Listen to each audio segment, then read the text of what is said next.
Happy birthday, oh. Rafiat Abiola Adunni Ade, wọ́n ní máa kí ọ wípé happy birthday to you. Ọmọ ọlọ́jọ́ ìbí òní, a kí ọ happy birthday, oh. Long life and prosperity náà ní máa wí fún ọ. Abiola Adunni Ade, wọ́n ní máa kí ọ.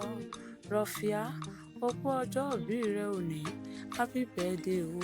Ìgbà ọdún kan ni lọ́lá Elédùmarè ọba àjíkẹ́, lọ́lá Elédùmarè ọba àjíkí. Ìwòyí àmọ́dún tí ń bọ̀ lọ́yẹ̀ èyí tí a tún fẹ́ ṣe àṣeyíṣẹ́mí ìyó lọ́lá Elédùà. Happy birthday o. Ọmọ ọlọ́jọ́ ìbí òní, ọmọ nìgbẹ̀rẹ̀ bí ẹni ẹgbẹ́ dùn, ẹgbẹ́ òdùn Rafia, akọni fi ń ṣe. Happy birthday o. Ọlátẹ́jú ló ní kí n mọ̀ kí ọ, wípé kí n mọ̀ kí ọ, kí n kí ọ o, kí n kí ọ tológun, kí n kí ọ tẹ̀sọ́. Ó ní kí n sọ fún ọ wípé happy birthday o. Long life and prosperity.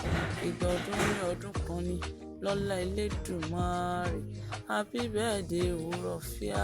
Happy birthday o Abiola. Ilẹ̀ o ẹlẹ́yinjú ẹgẹ́.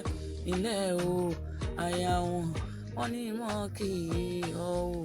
Happy birthday lẹ́ẹ̀kan sí Abiola.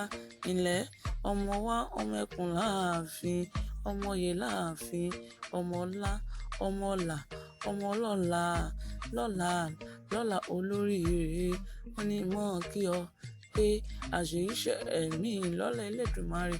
Wọ́n ní ìwòye ọdún tó ń bọ̀ tó bá fẹ́ sọjọ́ ìbí rẹ̀, wọ́n ní owó ńláńlá, inú ọlá ńlá, inú ìfọkànbalẹ̀ ló ti ṣe lọ́lá Elédùmarè ọba.